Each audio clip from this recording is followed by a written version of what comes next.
biashara ilikuwa imeenda chini kabisa. Hata ungetuona huku. Lakini sasa tunafurahia at least imerudi poa. Ni kungangana sasa. Nice. Na tuombe ishikilie hapo. Umenunua kitu huko? Nimenunua. Na bei ziko aje? Bei sasa imeenda juu kidogo. Wamepandisha? Kuliko penye ilikuwa Naona kaa saa hizi wamepandisha kidogo. Nini imebadilika? Ani kulingana tu vile nilienda the first time, si vile kuko. Naona bei zimeongezeka kidogo. Shinda last week. Ulikuwa umekam tena? Msawa. So China Square. First it was people kujua, kuigundua, government kuingililia, kufungwa, now it's back. Ikajulikana hata zaidi. I didn't know about it before. By the way uko unajua? Siko najua. Ni after Kuria. Moses Kuria kwa lakini. Nice marketing. Alifanyia marketing. Let me tell you something. I visited it by the way. Oh wow. The second day after opening. It was opened on Monday. I visited it on Tuesday. The multitude ilikuwa China Square. Multitude. They had like 10 cashiers. Yani selling stations walikuwa chini ground floor kuna 10. Upper floor kuna zingine kama 4-5. Hiyo wiki ya mwisho they were making 10 million a day minimum and 20 million. 10 to 20 million. So hiyo wiki Moses Kuria aliwafungia because they closed on Sunday. They opened so for 8 good days, Sunday to Sunday, because they opened on Monday. Those 8 days, I'm so certain they lost revenue was over 8 million. 80 minimum revenue walipoteza according to the figures walikuwa release. Now there are so many things I came to see. Jana kulijaa everywhere, mpaka huko nje unacheki places ni kama graduation. Have you ever gone to Kenya in a graduation? Graduation inakuwa imejaa kila mahali, magari zimejaa nje, ndani parking was full. Yani there was so much activity there.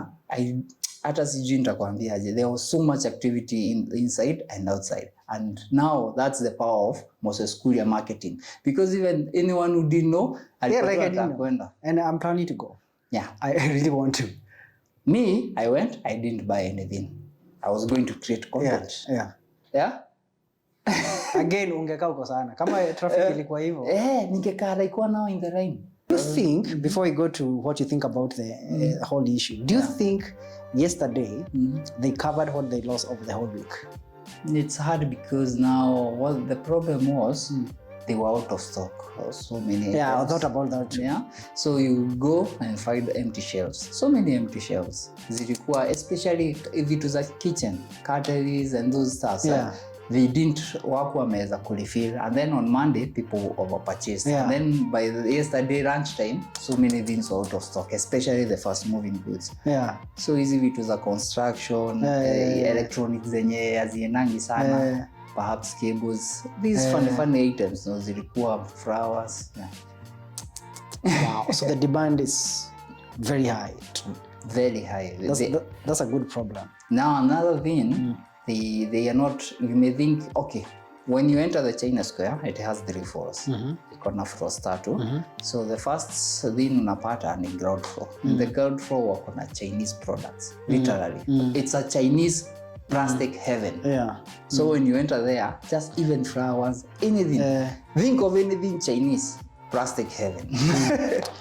But you would go, unaweza enda and then the variety of products. Mingi ina mob sana. So they had so many, the variety ilikuwa mingi sana. Now, let me ask, what are your personal thoughts after visiting China Square? The first thought I had is the owner is a genius. Because he brought goods that are cheap, ama variety, and then there's so, by the way, think of anything. I was thinking of gloves zenye unavanga, just think of anything. Chinese, anything. You know nanga hizi vitu unaonanga Alibaba. Zote, think of anything unaonanga Alibaba. And then there are varieties. Okay. Now the problem was out of stock items. Now another thing ni the way imebadilisha that place. Within that 1 week. Yeah. So while Moses Kuria was complaining, they were busy restrategizing and planning ahead. And then also Moses Kuria was not twice, another thought to close it, because apart from China Square now, I'll give you another example. There was a hotel there. I had lunch there. Your hotel, we had to queue for food. Oh yeah. So not okay. I know now it's normally because so many people are flocking in. But with China Square doing well, if that business does well, that hotel does well. All the other rooms ziko huko za Unicity zitapata clients sasa because kuna traffic. True. It's because China Square ni kama super venye imechukua part of ni kama super imechukua tu mall. Kwa mall because Unicity Mall is a huge part. Another economic activity watu wa Nduthi.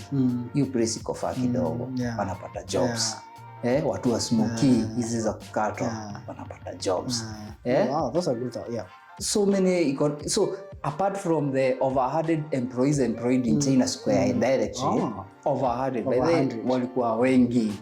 Kuna watu wa shelves, by the way it's a huge supermarket. Just think of any huge supermarket, hiyo ndio sasa hiyo. And then they also sell in other Kenyan and local stuff, but sasa 90% of their commodities it's made in China. Zinakam almost everyone I asked walikuwa wanateta kuongezea bei ya products fulani. So now my thought was the only thing that can make me go now there is to find a variety. Instead ya kununua kitu Alibaba, ile kitu najua siwezi pata tao, naweza ende hapo. Okay.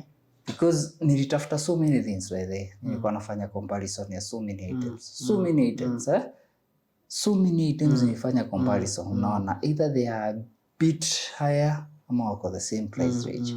Sasa kenye unapata bei ya rahisi kabisa ni ile kitu uko sure huwezi pata Kenya. You get anything that you can't get in Kenya? Okay, wait. Do you think they were asked to raise the prices so that they don't? Kama hiyo yenye haiko Kenya ndio wanauza vile wanataka like cheaply.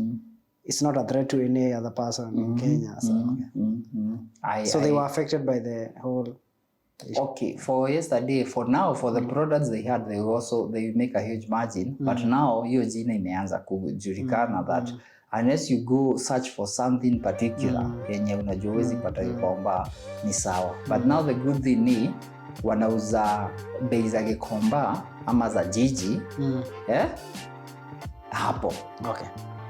So unapata bei as someone mwenye anatafuta kitu poa unaweza pata wapi hapo. But sasa kama wewe ni mjanja naweza hawezi do you imagine tunauzanga vitu za garage. So many things nilirealize wanauza zile bei tu ziko kwamba na zile so many things nilirealize zina tofauti. Ile bei hata one item ilinibo ni sterling with cover. Sterling with cover they were selling at 630. How does it go? Si hapa shop yetu. So sterling cover currently nauza 400. The same thing walikuwa nauza 630. Na mimi na make profit nikiuza 400.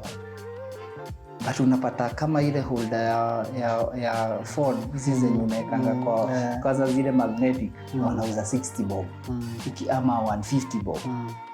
Vitu zingine unapata hii ni so it's like they are pricing. Do you think it was intentional to price items that way, or because they have not known the actual rates za Kenya? Ama what could be the reason behind prices zingine ziko juu, zingine ziko chini? Me according to what watu wenye walikuwa natembea huko wanasema ni hizo si zenye bei walikuwa wanapata the first 2 weeks 3 weeks. Okay. So I know kuna product you are looking for. That product is cheaper there because you can only find it in Jumia. Jiji. Okay. But vitu zinaweza patikana Gikomba, Kamukonji zimepanda juu sana nyama kile. So that ama the deal wasi wapid. Now let me ask. What is the impact of China Square on the surrounding community? Okay. Like what you are talking about there. Nimeiguzia nikasema there is employment. When I was there in the line, kuna time I thought of buying and then nikaboeka. So many, especially hapo kwa reception, kuna na tusichana twingi sana tunaleta application letter, job application letters. So many people are bringing application letters and jobs. So obviously it creates employment. Just now. And already you told me they have over 100 employees. Mimi nilijaribu kuhesabu na akili tunaona hapo ni 10 naona ni wengi. Na hiyo ni Kenyans. Na ni huku mbele. Na kuna wale wa ku-offload store. Kwa wengi. Maybe 150. Even more. You never know. So job job creation. And then in the nini peke yake they have created livelihood hapo kwa university mall. Mkahakaa hiyo it was non-functional. Sasa imeanza now they are making a life. Hapo another 10-20 people wameemploy kwa hiyo mkahawa. Uende kuna laboratories za nini za medical huko. Some medical laboratories zimepata life. Kuna butchery imepata life. So many things. And then hiyo more yenyewe imepata life sasa juu ya flow of people. So utaanza kupata hizo shops zimeanza kupata clients. And then move from the mall, go the other side. And hiyo side ingine utapata kuna national well, kuna petrol station. Oh yeah. Definitely people go and refuel. Let me tell you something. Because kulikuwa na watu wengi sana parking ya national well walianza kulipisha. Hakuna kitu mtafanya, mtalipa so. Kila mtu. Of course na uwezo wa kuingia kazi, they have the right to wakalipisha. So it's creating business. Yes, sana. Let me ask you. Do you think that's something Moses Kuria could have considered before like outbursting? You could have considered the impact. Because already wameshapewa hizo license, usiwazuie kufanya hiyo kazi. Jina benefit community around. So many people. Hata watu wa boda. Wengi. Watu wa Uber. Just kila mtu akona gari yake hapo. So it's a win-win. And I don't know whether I should give my opinion, but do you think that their prices were low or those are the normal prices ni vile tumezoea kugongo? Exactly that. If that guy is selling at that price and he's ako Red Cross, he's making profit, it tells me that ile culture tuko nayo ni mbaya sana. Tunagongwa na tumezoea. So huyu mtu hata akiuza hivyo yenye mnasema ni cheap, yeye ana make profit. It's just that yeye hataki ku-exploit watu. Hapo ninakubaliana nawe kabisa. Exploitation. What would be your advice to Kenyans wenyewe? Because niliona ni kama watu wa reason if this guy is selling this item, maybe item tunachukua kama Konji ama Gikomba na tunasema ni bei poa na it's so. Alafu hata hii item inauzwa 5 so. Si kusema huyu msee anatupea bure. Hata akiuza 5 so ana make profit. Maybe ni so ama ni so mbili. So that means hii 300 imekuwa hapa. I have an answer on that. Please. I have an answer on that, on the profit margins. I have ever tried to import something. Na ukienda kwa importation, there is an unwritten rule yenye unapatanga ukianza connect na watu wa importers. What you realize ni the best advice wanakuambianga, make sure whatever unaitisha China ikifika hapa total cost ya kufikisha Kenya, kama hiyo kitu imefika na 100, eka 60% profit or more. Not less. The reasoning is juu huwezi rudi kama iko na default. Huwezi rudisha. So you get? So it's a form of security. So when you make a sale of 2 items, you are covered for 1. So hiyo sasa so for 60% margin pengine yeye alikuja akasrasha kaeka 30. Akasema tuna standardize kila kitu ni 30% margin. Na anajua ana play na margins na numbers. Akijua in case of any like with default, iko covered kitambo sana. So me by the me yeah. All right? Yeah. All right. What are your final thoughts on China Square and its future? Unaona ikielekea wapi? So especially kwa hiyo mimi sasa nimesema ita change your place, and I believe already wameanza on a very good step, but they would maintain that traffic. But the good thing is already so many people know it. Yeah. Oh yeah. Yeah. Hata wengine hatujaenda. Yeah. Tutaenda. Yeah. So many people know it, and then they are offering variety. So that's another strength. They have a strength yenye no other retailer in Kenya has. Variety. And then the people living around are middle class. Watu wamezoea kugongwa. So akipata bei ya Gikomba, mtu kama mimi ndo nitaona kama nagongwa. Nikinunua hapo juu mimi nimezoea Gikomba na kama kunji. But these guys ni middle class wa kahawa nini so wanaona. Let me ask. What lessons do you think business people who do wholesale should take from China Square? Rather than instead of complaining and don't run for high margins, especially when you have the advantage of cash and assessing products. Run for sales. And the moment you ukimbililia revenue, the moment you start running for revenue, utapunguza bei obvious. Yeah, one of the richest men in India, the dad became rich because alirealize nguo alikuwa anauza nguo za kushona. Akarealize anaitwa Mukesh Ambani, the father now, not him. Mukesh Ambani is a billionaire, also the brother. The dad alirealize profit is not the end, means to an end. But revenue is, as long as you're not making losses. So what he did, nyinyi mnapata profit ya 5%, anaeka 2%. Sikumaanisha. I get it. And of course that translates to traffic. Yeah, and then jina mzuri. Yeah. Same quality, better price. As long as upunguzi quality. Yeah. If you can, nice. If you can, because anacheza na roho Raj members. I'm happy that it came back. I was a bit concerned because kuna sense watu wako wanaangalia.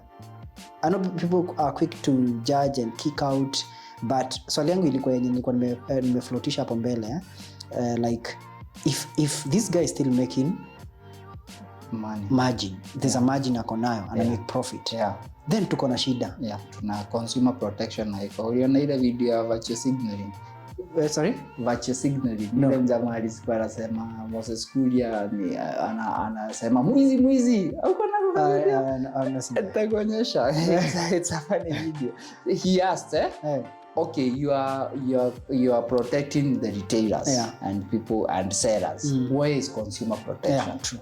He asked that question and it was very wise. Where is the consumer protection? Hey, Wase, remember to subscribe. Hit on the bell icon so that you can get the latest notifications of the latest videos, and then share. And don't forget to comment your view on the comment section. Thank you so much for tuning in.